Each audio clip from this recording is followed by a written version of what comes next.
While Fire Emblem is at its core a strategy RPG series, there have always been elements of a puzzle game locked within it. Sometimes that is player-created puzzles, such as finding the best way to leverage your various movement tools in order to one-turn map objectives. Sometimes that is developer-created puzzles, such as early game maps that have one intended solution that can be tailored thanks to the developer's knowledge of a limited set of tools.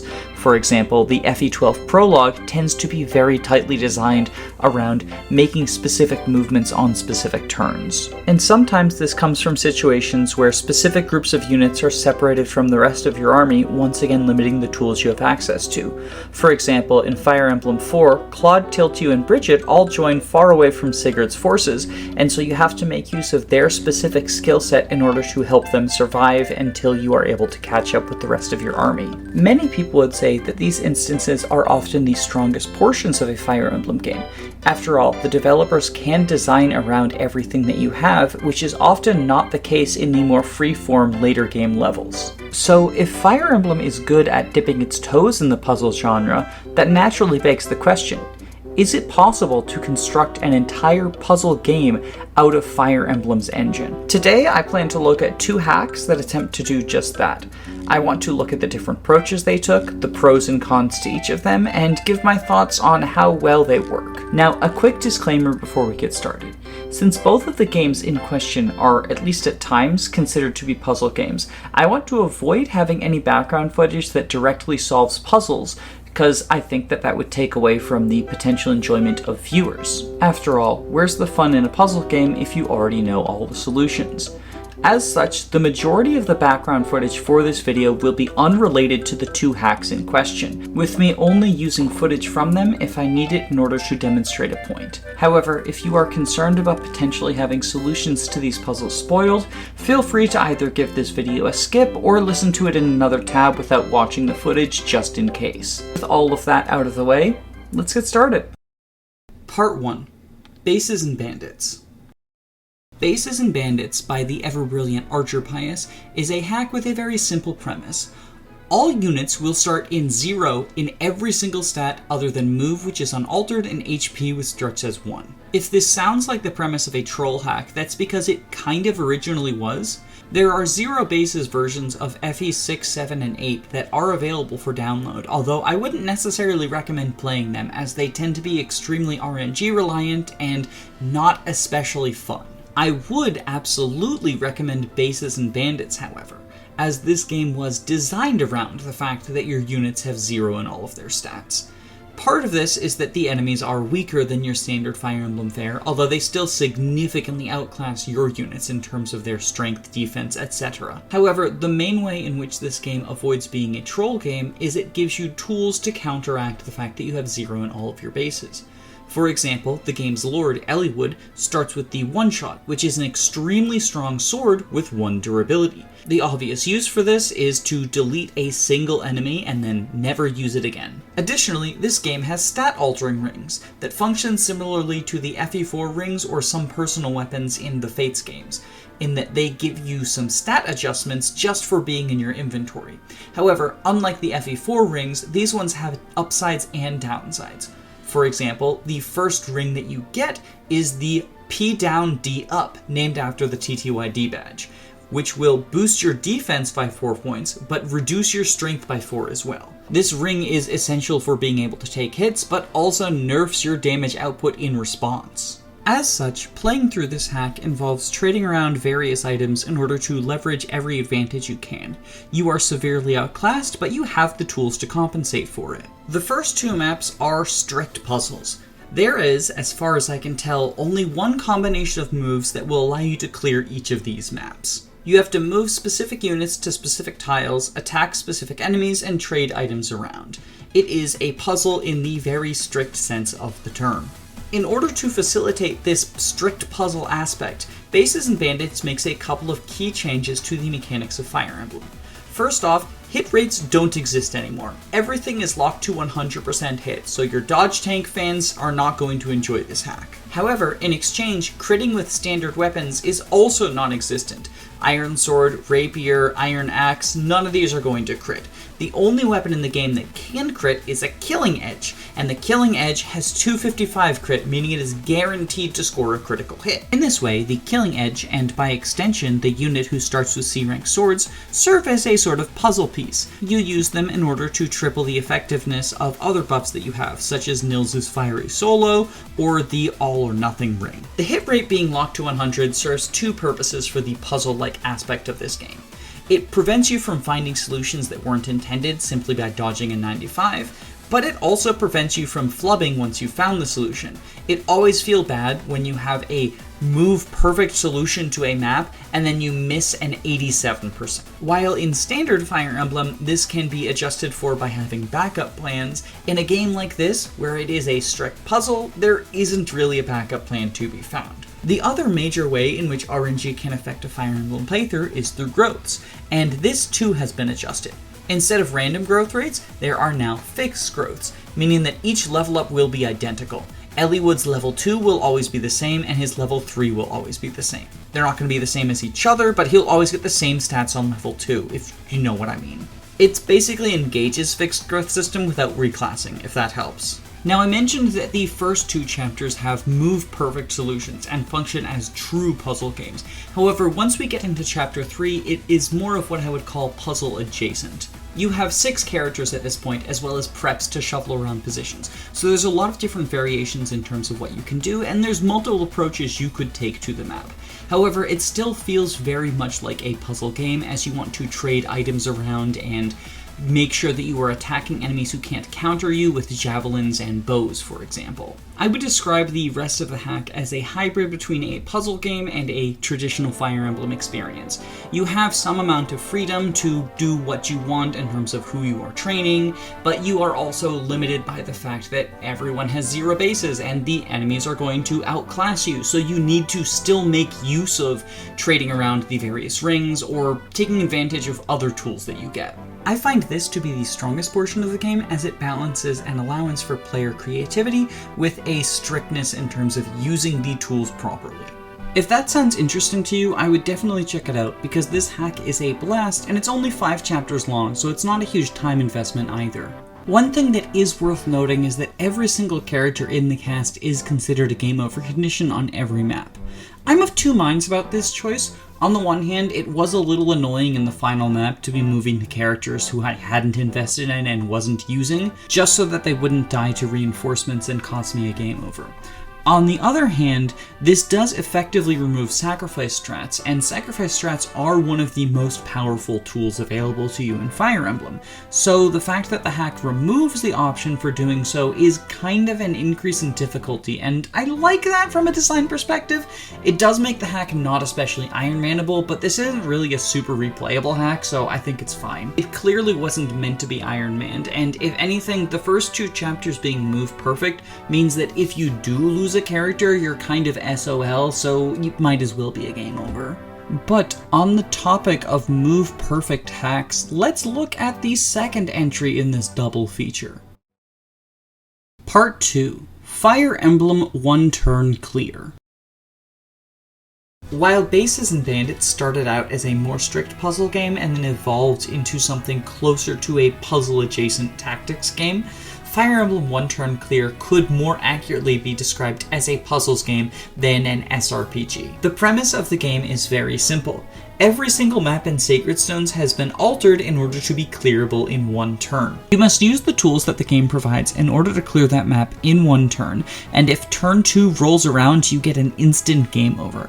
You also get a game over if any character dies, although this is largely because several of these characters function as essential puzzle pieces in later maps. Unlike vanilla FE8, there is no world map. Instead, you are shuffled from chapter to chapter, so you don't have the opportunity to go shopping for things like infinite javelins and hand axes. As such, the ROM's creator, Ephraim225, knows exactly what items you have available and tailors the puzzles to match those. In particular, this is the case for movement salves like Warp and Rescue, as they know exactly how many uses you should have available and are able to tailor the challenge for that. However, there's a reason that I use the word should, and that is the game doesn't actually indicate to you what resources are required for clearing each particular map. I understand the intention behind this design choice. If the game says use the rescue staff and javelin to clear this map, then the solution becomes a lot easier to figure out than if you are simply presented with the map and told to use the tools at your disposal. After all, this allows for unnecessary tools to act as red herrings and steer you away from the solution.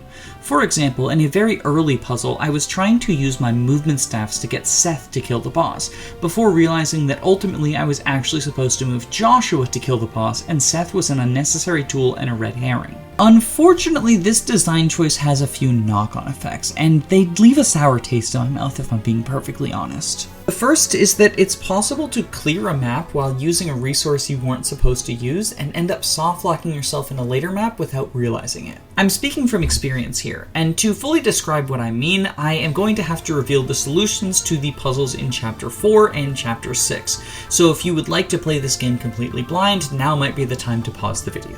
Chapter 4 is a route map, and also the first map where you have access to a javelin. The puzzle largely involves getting the javelin from a village, handing that javelin to Seth, and positioning Seth in a space that he can kill a bunch of enemies on enemy phase. It took me a little bit to figure out all of the specifics, but I eventually did it, and it left the javelin at 1 durability. Then Chapter 6 rolls around. Chapter 6 was another pretty good puzzle that involved a warp and rescue chain in order to get Seth to the boss, and a rally speed to allow him to double with the javelin.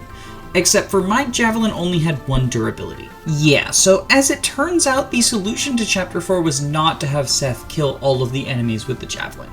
You were supposed to have him equip a low durability axe reaver that was left over from a previous puzzle, break that against the 1-range zombies, then he'll equip the javelin in order to kill the 2-range moguls. Undeniably, this puzzle is definitely more difficult. It introduces a whole new mechanic with breaking and re-equipping weapons. It's also significantly more frustrating, as I had to replay 3 whole maps in order to progress. And I'm lucky because I was staggering my saves. If I hadn't been doing so, I would have probably had to replay the entire game. The frustration is compounded by the fact that Anna talks to you in mission briefings before and after every map, and so it would be pretty easy for Anna to chime in and say something to the effect of, by the way, you need 2 uses of the javelin left over at the end of that map. By having her address you after the map, it prevents you from moving on and saving over your file if you found a solution that uses unnecessary resources. This is doubly important for the next limited resource I'm going to be talking about, the Warp and Rescue Staff. You are given your first Rescue Staff in Chapter 2, and it has 3 uses. You are then given a 3-use Warp Staff in Chapter 5. On both of these occasions, Anna tells you that you are going to need to conserve these as much as you can, and only to use them when absolutely necessary. However, we don't actually know when a warp or rescue use is absolutely necessary. Again, Anna never mentions in her before or after chapter reports whether a warp or rescue use was necessary, and this feels like it would be a very simple fix. At the end of every chapter, Anna can just say how many warps and rescues you're supposed to use, and if you used more than that, then you go back and replay it. Instead, we're left blindly guessing. I think Chapter 4 requires a rescue use, but I'm not entirely sure that there's not another solution I can't find. Likewise, I spent a long time on Chapter 10 even after I found the solution because I wanted to see if there was an option that didn't consume a warp use. Now, the idea of resource management, and in particular managing your limited uses of warp and rescue, will be familiar to anyone who LTCs. It is a core part of LTCing games that have access to movement snaps or other limited resources that help save turns. For example, if you know you only have 6 total uses of warp in a game, identifying the 6 warps that will save the most turns is an important part to hitting the turn floor. However, while this game is superficially similar to LTC due to the fact that you need to complete every map in a single turn, in terms of the actual gameplay, it doesn't especially resemble LTC. LTCers tend to tackle games that they already have familiarity with, either from previous playthroughs or looking at resources online such as enemy data and maps. As such, when approaching resource management such as using warp or rescue staffs, they can take a holistic view and look at the entire game going forward to determine whether or not an early warp is necessary or a waste of the resource. In fact, when it comes to resource management, many LTCers work backwards, seeing exactly what they need to clear the final couple of maps in order to make sure that they are conserving the resources necessary for those clears. Of course, none of this applies to Fire Emblem One Turn Clear. Unless you pull the game up in FE Builder, you don't know what maps are coming next, you don't know what resources you'll have access to next, and so you can't plan appropriately. As such, you can find yourself in a situation where you found a solution to the map, but you find yourself continuing to pore over it to make sure there is not a different solution that conserves a resource that you're supposed to use to clear the map anyway. Theoretically, Anna is supposed to be giving you hints and information, which is why it feels like such a wasted opportunity for her not to chime up and tell you if you have used a resource you're not supposed to. Just by listing the number of resources you were supposed to use, she would accomplish this task. In general, the game feels like it has a problem with not giving you the correct amount of information. For example, in Chapter 12, there is a boss who has an axe and a bow and is displayed as moving. You were told by Anna that you need to abuse rallies in order to kill the boss on this map. I found a way to warp an archer Inez into range, have him get rallied so that he would be able to double this unit, and then waited, and the boss didn't move, even though the boss was displayed as moving. This is a very easy fix in FE Builder, and plenty of non-puzzle hacks display whether bosses move or not. So the fact that there is a puzzle that hinges on the fact the boss does not move, but the game does not accurately convey that information to you is very frustrating. And this is the point where I actually dropped the hack. I'm sure with another 15 minutes, I could have found the intended solution and moved on with the game, but my patience had already been worn pretty thin between going back for the Axe Reaver Javelin issue and dealing with RNG on some of the other maps, because for some reason, this game does not give perfect hit rates. In fact, very prominently on the hacks page, it says you can still get unlucky and you are intended to hit some 70% attacks. While it is true that every single map is only one turn long, and so you're not losing a lot of time to a reset, it is kind of weird that they didn't just give weapons perfect accuracy. There is a puzzle fairly early on that involves using an Axe Reaver to kill a Swordbreaker enemy, but other than that, I can't really think of an instance where not having 100% hit on all weapons is additive. And if that's the case, then the Axe Reaver could simply be replaced with an effective weapon such as a Wormslayer or Hammer, and the Swordbreaker boss could be replaced with a unit who takes effective damage from that weapon. After all, having to hit 7 or 8 70% attacks with no room for error and then having to reset and RNG manipulate if you fail to hit any of them is a frustrating experience. And again, I am speaking from experience, as the Chapter 8 solution is exactly that. Overall, this hack is kind of a mixed bag, and it saddens me because I see a lot of potential behind it, but unfortunately some of the design choices just turn me off of it. Still, a lot of the puzzles are brain scratchers, and I would definitely recommend it to anyone who is looking for a puzzle game. Just be aware that the RNG-based frustrations, as well as the difficulty in communication, can sometimes hamper the enjoyment of this hack. And if those sound like deal breakers to you, then maybe give this one a pass.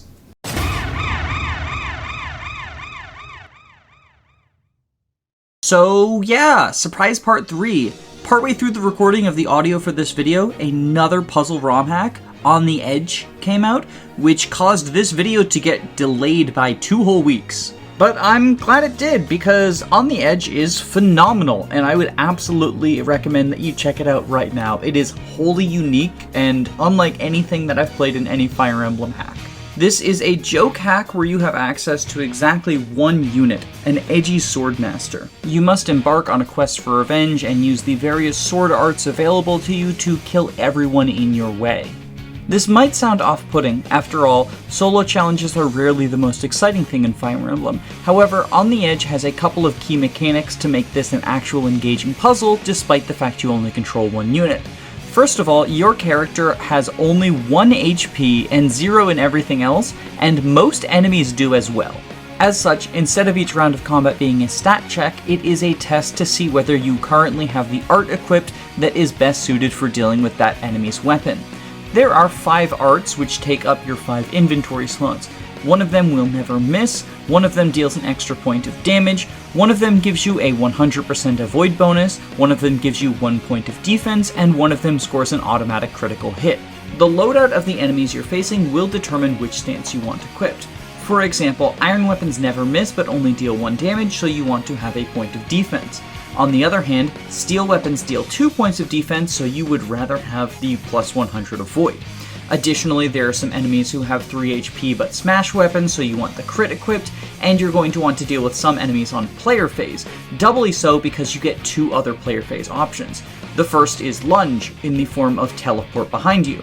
And the second is, well, it's not really an option so much as you get to take 2 actions on player phase. Think of it as Gale Force, but like on Omega steroids, because you don't have to kill or even engage in combat in order to get a second action. You just take an action and then take another action. The hack is incredibly short, it's only 5 chapters long, but it is filled to the brim with humor about edgelords, and it is a strict puzzle experience. While it uses the engine of a Fire Emblem game, the gameplay really does not resemble traditional Fire Emblem, and I think that's what makes it work. Because in order to be a functional puzzle game, you kind of have to abandon core aspects of Fire Emblem, that being growth rates and hit rates. So in looking over the 3 games that I've covered for today's video, I want to cover the recommendations aspect of Romhack recommendation/review.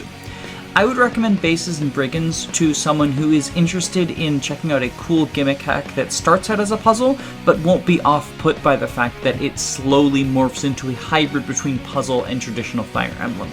I would recommend Fire Emblem one-turn hack to someone who is interested in an experience that is artificially similar to LTC's, while not necessarily fully resembling it, as long as you are willing to deal with some of the frustrations that I had. And I would recommend On the Edge to anyone who is interested in traditional puzzle games, or just finds that type of humor funny, or alternatively to people who are just interested in seeing the boundaries of Fire Emblem ROM hacking as we continue to push them. Links to all 3 are in the description, and if you check any or all of them out, let me know what your thoughts are, which one's your favorite. And just remember that people put a lot of time and energy into this, so even if one doesn't necessarily jive with you, be kind about it. Before we go, I want to give a very special thank you to Jamie Collins, Marin, Karen, and Thick Molder for backing me on Patreon.